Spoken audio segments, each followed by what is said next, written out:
There are all types of fans in this world. And immediately right off the bat, it was bam, bam, bam, bam. And it was just so exciting. I've been dreaming for this moment for so long. It's time to go!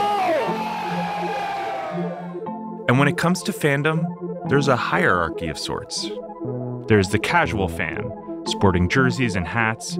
After that comes the super fan, making regular pilgrimages to the fields, arenas, stadiums, what have you. And then there are those who border on something closer to a fanatic, almost a religious zealot, but in the best way. I'm so glad I rescued this from the trash, because it's a one of a kind. You might recognize this voice. My name is Bob Bowden. I'm a longtime game show aficionado, fan, turned writer, producer, and executive. I think it's safe to say that aficionado doesn't go far enough. Bob is a proper game show obsessive who has a garage chock full of game show memorabilia. It is a collector's heaven and probably Marie Kondo's nightmare. And here he is, standing in that very garage one January afternoon earlier this year. If you want audio, this is the place to get it. Bob directed me and my producer to a rectangular box with 11 different big red buttons. He pressed the first one. So, number one, this is the face-off sound on Family Feud. Yep. Every single button plays a different game show sound. Pyramid had a really unique sound to indicate an illegal clue. And to my knowledge, no other show has used this sound, and that is the cuckoo. So I gave an illegal clue. Bob is pushing the buttons with glee, the familiar sounds of shows he watched throughout his life ringing out. Number 5 is The Price is Right. Number 6, this is the longest sound. This is the big victory sound from The Price is Right. He keeps going until he finally lands on one of my and America's favorite sounds. Number 9. Ah, yes, the sweet sound of Jeopardy's daily doubles, the thing that viewers have come to associate with high-stakes wagering, trivia prowess, and, of course, the show itself. It resonates as the show that people would watch over dinner or after dinner, leading right into prime time. Yep, for millions of fans, the show is an at-home sport, played with family, all while soaking in the glow of the big blue game board on the small screen. We actually had a TV in the kitchen, a little table TV. We used to have a TV in our dining room, and we normally eat at 7 p.m., which is when Jeopardy airs here. So I would instantaneously turn the TV on to that channel. Jeopardy was always on, like really for as long as I can remember. I'm your host, Buzzy Cohen, and from Sony Music Entertainment and Sony Pictures TV, this is Jeopardy, the story of America's favorite quiz show. This week, we're experiencing Jeopardy on a whole new level, with and among its fans.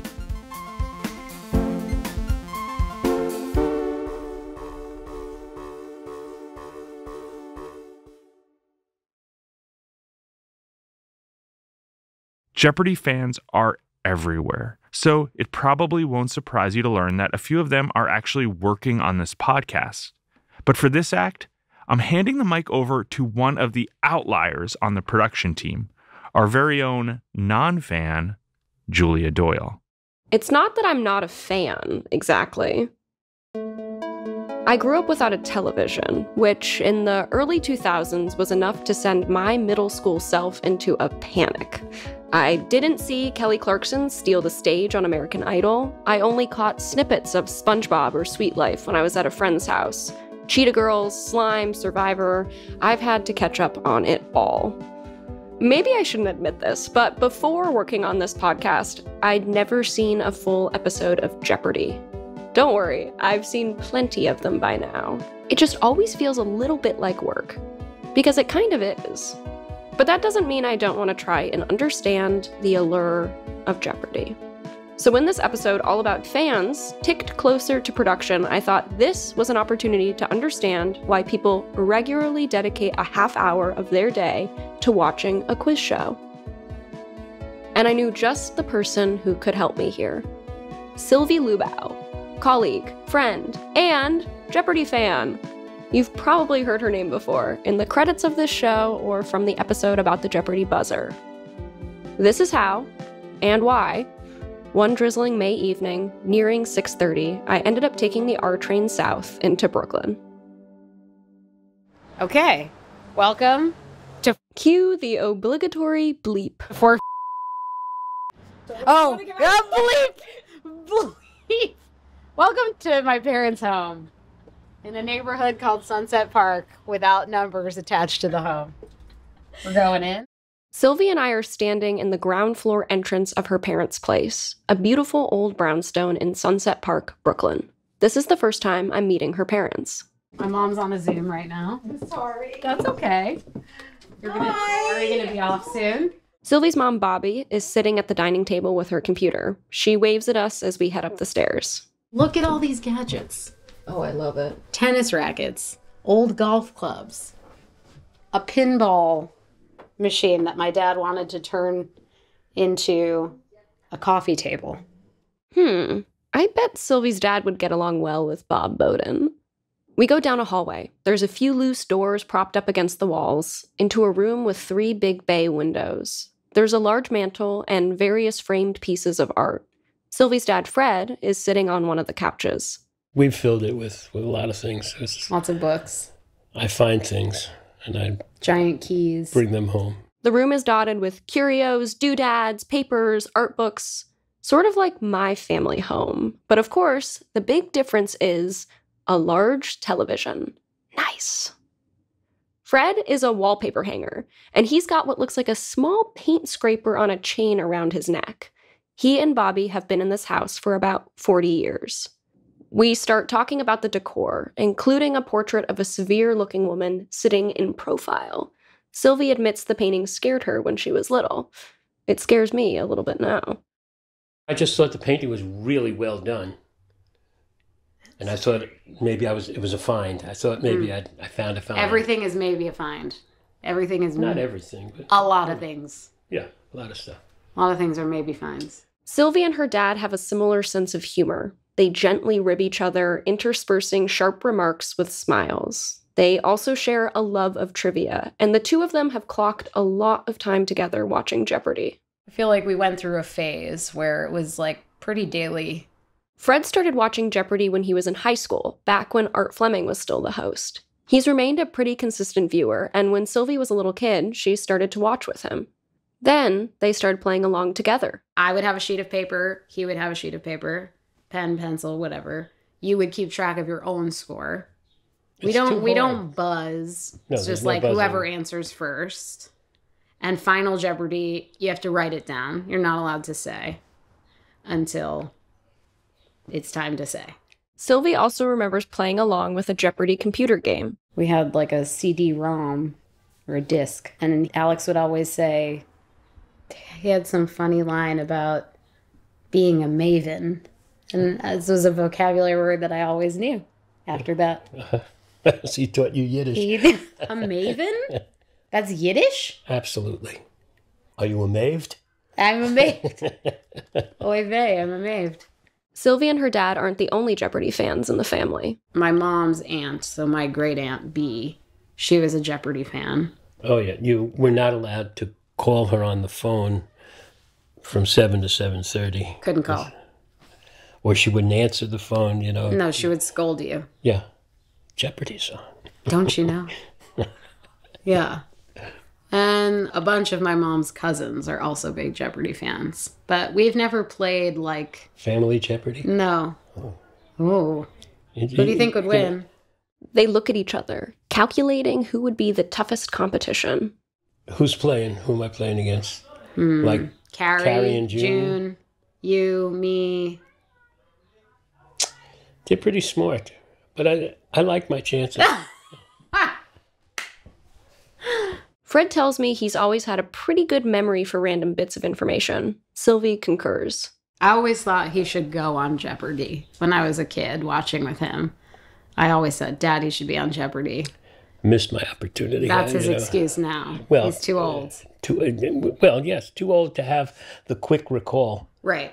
You know, you'll see. I'll say, the answer's going to start with an S or something like that. Sylvie, her dad, Aunt Bee, all these cousins.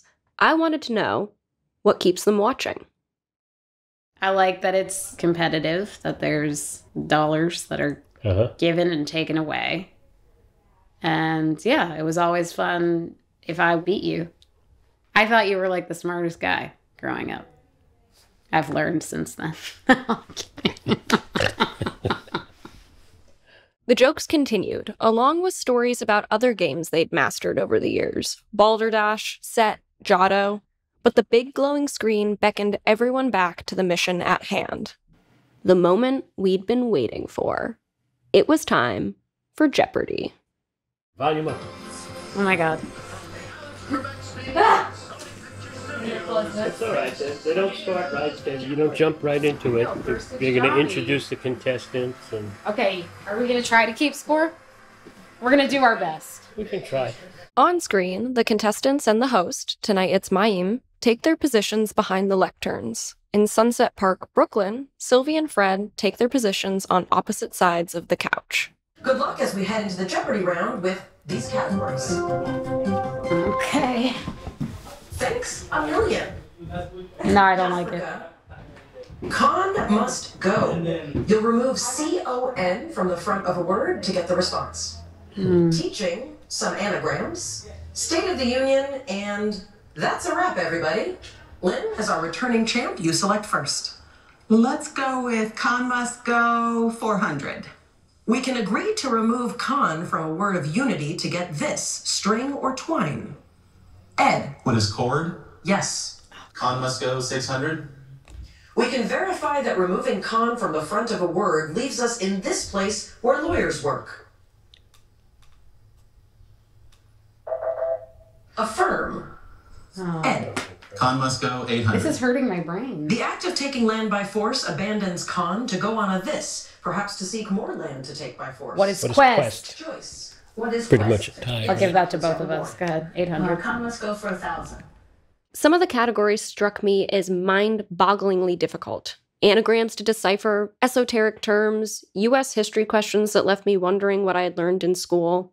Why would anyone want to subject themselves to this? But as Sylvie and Fred murmured their guesses, it struck me that they were getting more right than wrong. About 30,000 men were of military age in this new state during the Civil War. 20,000 Jayhawkers signed up for Union duty. What is Kansas? Lynn. Where is Kansas? Yes. That's a wrap, everybody. 800. This chain filled the biggest Postmates order of 2019. 220 items, including 20 Crunchwrap Supremes. What is Taco Bell? What is Taco Bell? Yes. The double doors to the room open. Bobby wants to watch too. Then, a surprise guest, Sylvie's sister Molly, shows up. The whole family's here now. You want to play? Play what? Jeopardy? Yeah, come on, girl. I'm not good like you guys. It's like our family has a division of sorts. We all play games together and we're competitive. Yeah, but I'm not good at Jeopardy and you guys are. Molly and Bobby claimed they weren't Jeopardy players, but once they sat down, sharing a large armchair, they started answering questions too, and getting them right. This loose skirt-like wrap is noted for its traditional use in the Malay archipelago. Sarang. Ed. What is muumuu? No. I just did that. That's our only contribution. Sarang was correct. That so-called family division, those who play Jeopardy and those who don't, didn't seem to exist anymore. In a 1969 novel, Sonny Michael... What is The Godfather? You should really never take sides. The family. Ed. Or the Corleones? Yes. We should never take sides against the family was the word. Yeah. Admittedly, I didn't get the family reference, but I was starting to get a feel for the game. Its consistent rhythms, its carefully crafted clues, each one building on the next. It got me thinking, maybe there were some answers lurking around in the recesses of my mind. To be clear, I had no plans to participate in the game. But then a clue about a 1952 novel with the names Caleb and Aaron came up. I knew the answer and shouted it out. East of Eden. What is East of Eden? Julie's getting it. Love that book. Sylvie's family cheered for me, and I felt a deep rush of pride. Some random information in my head was useful. Maybe that's part of Jeopardy's magic. There is something for everyone. Overlaps 1200. This is a hard...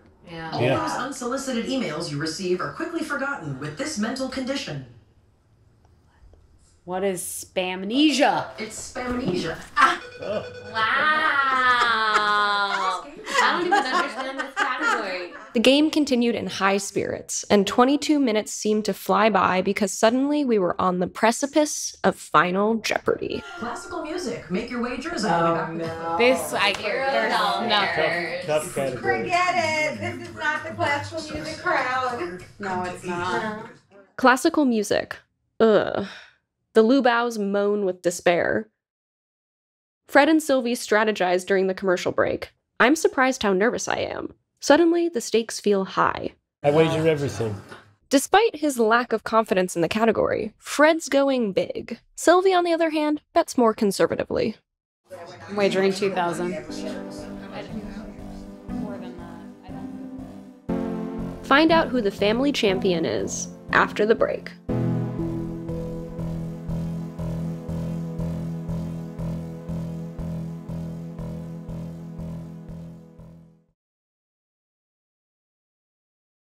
Okay, so we're back from our commercial break. Sylvie and Fred are preparing for Final Jeopardy. The question is as arcane as the category promised.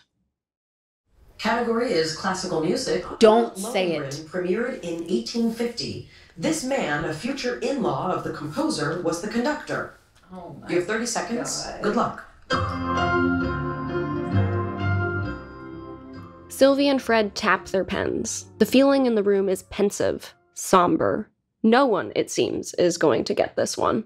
Future in-law. This man, a future in-law of the composer, was the conductor.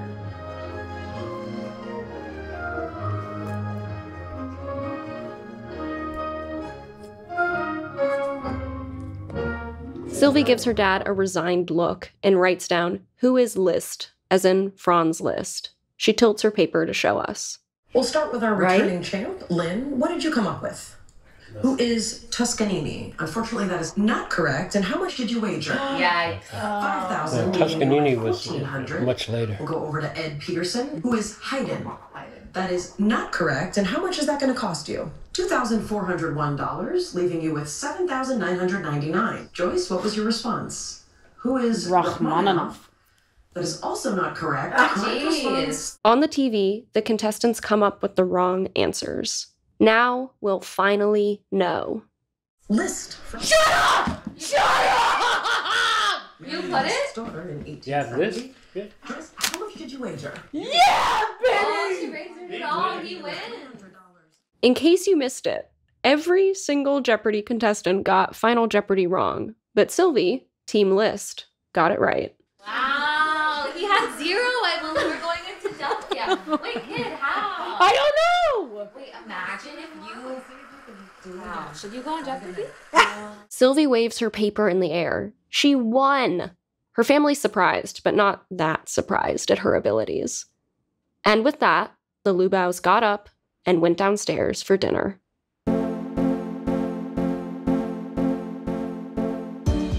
Wonder if this will turn Julia into a Jeopardy watcher. We'll see. For now, back to the fans. Sylvie's not the only one to celebrate getting a Final Jeopardy answer that no one else got. Actor Tess Bartholomew remembers getting a text about this very feat from her dad. Just recently, I remember my dad answered a Final Jeopardy question and none of the contestants got it. And he not only told us about it in our family thread, he sent the video. He was like, if you guys missed it, here's what the question was. Here's what happened on the show. This is the answer I gave. And everyone else got it wrong. If he had social media, he would have posted it for sure, but he doesn't. Tess comes from a family of Jeopardy obsessives who are pretty competitive. They all live in LA and regularly get together to watch the show. For the most part, we have our particular niches, right? So I am a pop culture movie person, first and foremost. That's my jam. And my brother and I will get together for like 3.5 hours on a Wednesday, go to Alamo Drafthouse, and go to trivia night. So yeah, it just comes naturally that we would continue the tradition for the rest of our lives. But even for the most dedicated trivia families, sometimes they have to make a difficult choice. About 10 years ago, Tess's family cut the cord. And by that, I mean they stopped paying for cable. They weren't worried about missing sports games, and there were streamers for all of their favorite TV shows, except for Jeopardy. We were like, oh no, what are we going to do? Like, I've literally considered getting cable just for that. But instead of doing that, we figured out, well, my dad did, that getting a digital antenna would work so that we could watch Jeopardy that way. And he got it at like a Dollar Tree. So it literally had one of those giant stickers that was like $1.99 digital antenna. And so he bought one for each of us. These are explicitly for Jeopardy use, and it keeps them in check because, first of all, you can't be late. Another thing about digital antennas is oftentimes it will not work if you're like sitting in the room at the wrong place. Like, it has to be in the right spot. So like, we'll have nights where my dad is literally just like waving the antenna around, trying to find the right signal. And he's like, oh, it's right here. And then you can't move from that spot. Half of the battle is figuring out what will get the antenna to work properly. Whether it's crowding around the screen, one brave person holding the antenna in the air, or crouching for 30 minutes balancing a digital antenna on a stool, as Tess's dad did, there's something about this show that inspires people to go to almost any length to watch it. We kind of like the fact that it's so ridiculous. You know, we're like, this is really funny. Like, I like to laugh at my dad with his hand in the air, waving the digital antenna around. You know, so part of me thinks like, oh, it would be boring if I just opened Hulu. Like, oh, I would miss the chaos. I don't know. This is some serious commitment and a bit zany too, but I'm allowed to say that because I also have a digital antenna, and that's how I watch Jeopardy. Still, I started to wonder, with all this commitment to watching the show, had Tess's family ever thought about trying to get on the show? It has always been like a secret dream, I think, of all of ours, but I think we're a little bit scared. And then what happens to like, if we embarrass ourselves or not win, like, do we stop watching?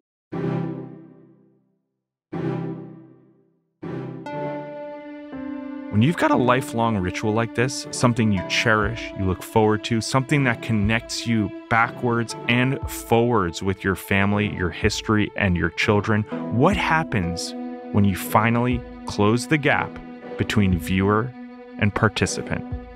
Find out more after the break.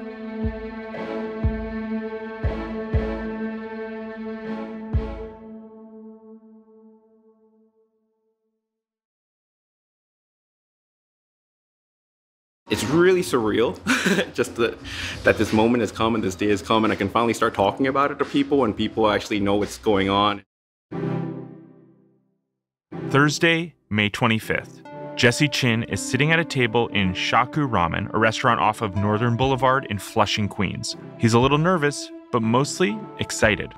The 41-year-old accountant finally gets to reveal something that's been months in the making.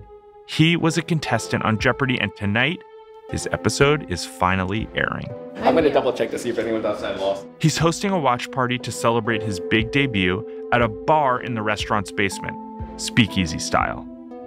Jesse has always been good at Jeopardy, although he did let us in on a little trick he used to play. I actually watched Jeopardy since I was 5 or 6 years old, when I knew it existed. We used to have a TV in our dining room, and we normally eat at 7 p.m., which is when Jeopardy airs here. So I would instantaneously turn the TV on to that channel. We also used to have a second channel here that used to air the show at 6 p.m. And sometimes I would watch it a little earlier than everyone else. And then when we had our 7 p.m. dinners, I would kind of amaze everyone at like 7 years old answering all the questions. And everyone would be looking at me like, what's going on here? How does this kid know about nuclear physics? Jesse tried out for Jeopardy when he was in high school, when it was still an in-person test, but didn't make the cut. And for 20 years, he didn't think about trying out again, even though he kept watching Jeopardy. During the pandemic, I was like, all right, let's give it a shot. And then I took it. I got the email saying, hey, do you want to take a Zoom interview and, test game session? And I was like, let's do it. Jesse nailed his audition and then got the call. Oh, I did want to ask you too. Is there anyone's reaction tonight that you're super curious about? Nervous or excited? Remember Julia, the producer from Act 1? That is her asking the question. You're gonna probably focus my mom. She's gonna be really loud. Good to know. Keep an eye out for it. Thank you. He's invited family, friends, and coworkers to watch tonight's game, but he's also invited people he met during his Jeopardy tape day, like Joyce Sun, and people he competed against, like Megan Brott. I made a group chat for our tape day, everyone who was there that tape day. This is Megan. I was the youngest one there, so I said I had an obligation as the resident Gen Z contestant to create a group chat with all of us, and we've all been super active in it, and we're so supportive of everyone's episodes this week, and then the 2 alternates whose episodes will be next week. Megan lives in Pennsylvania, but had a very important engagement in New York, and the timing worked out perfectly for the shared watch party. I actually was already in the city because I'm seeing Taylor Swift this weekend, so I've had the tickets for ages. That was always the plan. A bona fide Swiftie like myself, Megan even saw a few of Taylor's shows before her Jeopardy taping, too. You'll hear in the episode, I have no voice. I'm very hoarse because I was at the opening night and then the second night of the Eras tour, screaming my lungs out. And I was going through lozenges like crazy. For the rest of the days, I was like, I gotta get this voice in shape. In another corner of the bar, Jesse's cousin Stuart is recounting some of Jesse's earlier accomplishments. And who would have thought? Third grade spelling bee. Third grade. This is where it all started. Long time in the making. Right, Jesse? Mm-hmm. Third grade spelling bee. Long time in the making. Then Jesse's sister joins the conversation. She thought she was the smartest, but no. You're not the smartest. I lost the bragging rights. It's nearly 7, which is when Jeopardy airs in New York. People are settling onto leather couches, getting drinks, but keeping an eye on one of the TVs mounted on the wall.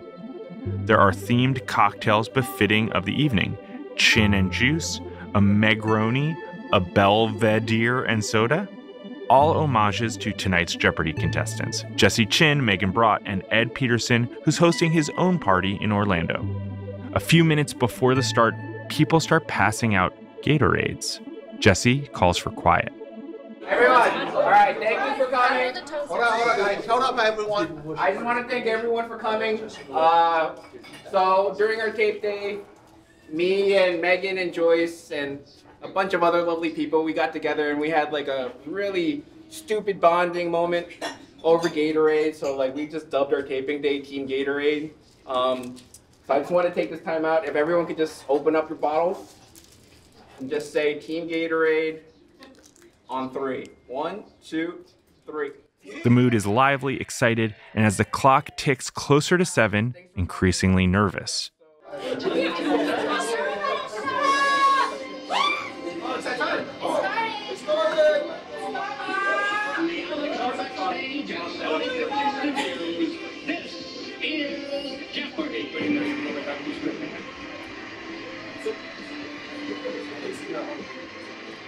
Today's contestants are... The room turns their attention to the TV. The music goes off. They pan through the contestants. This is what everyone has been waiting for. The part of a flag farthest from the pole is the fly. The part closest to it is this, which sounds like what you do to raise doesn't know this. Ed. What is hoist? Yes. The game is underway and is soon peppered with commentary and even some good-natured heckling. What is a tail? Come on, Jess!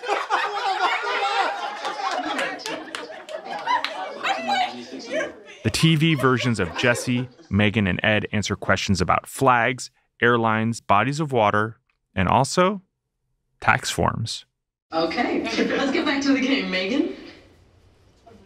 Numerical words and phrases for 200.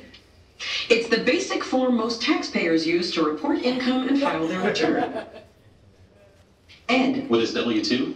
No. Megan, what is W-4? Nope.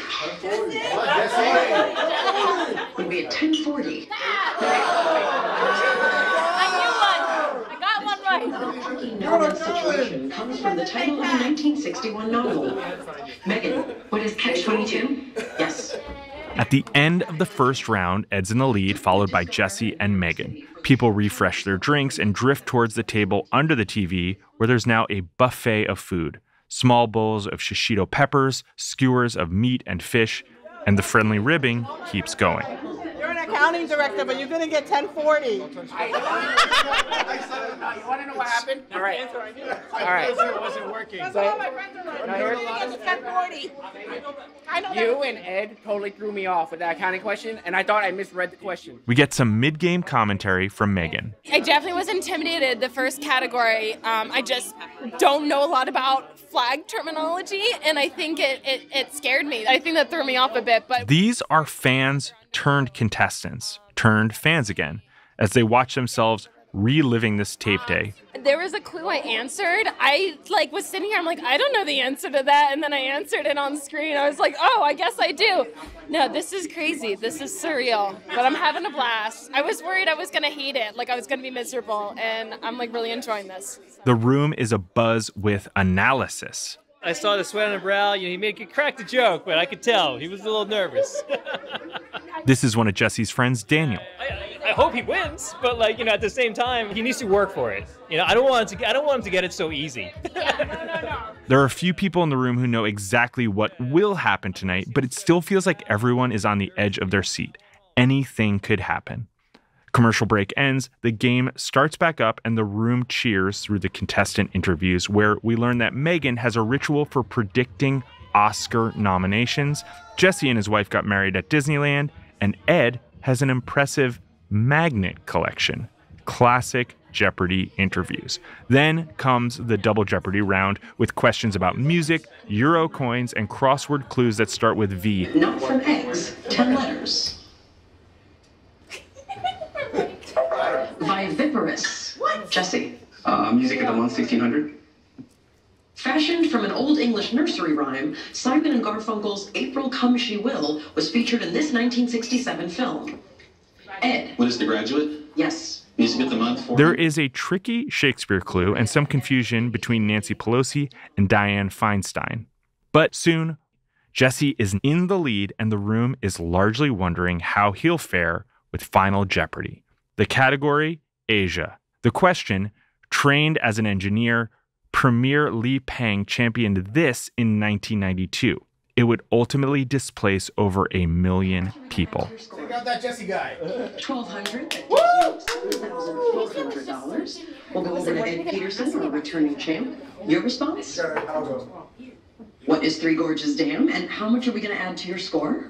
$2,401. Megan and Ed get the answer right. And now it's Jesse's turn. What did you write down? What is the Three Gorges River Dam? That's correct. The crowd goes wild. And then again, when they realize Jesse didn't just get Final Jeopardy, he won the game.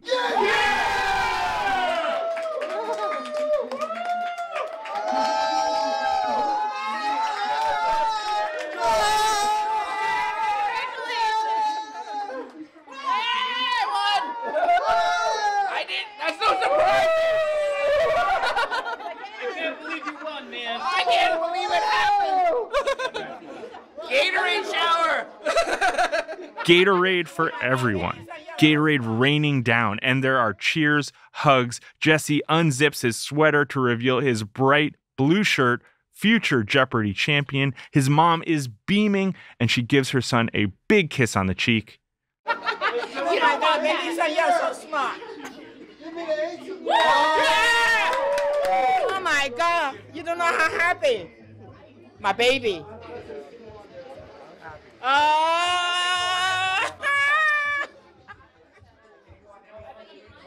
The joy is palpable.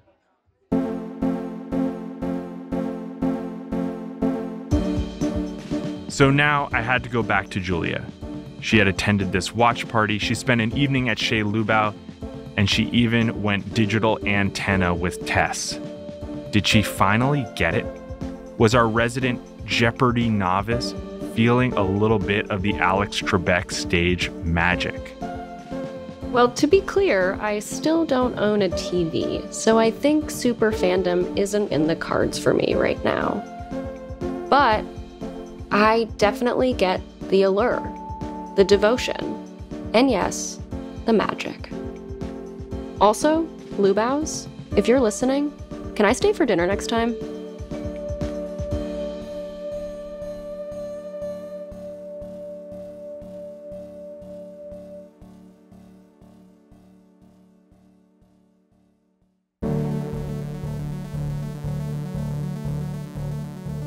Next week on This is Jeopardy!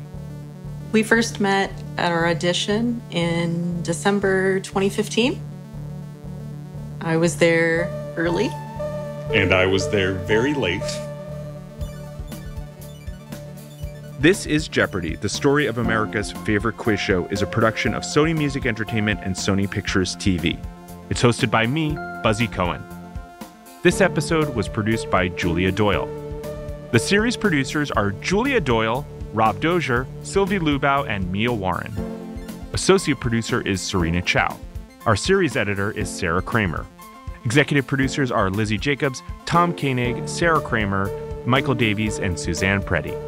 Production management help from Susanna Davenport and Tamika Balance-Kolosny.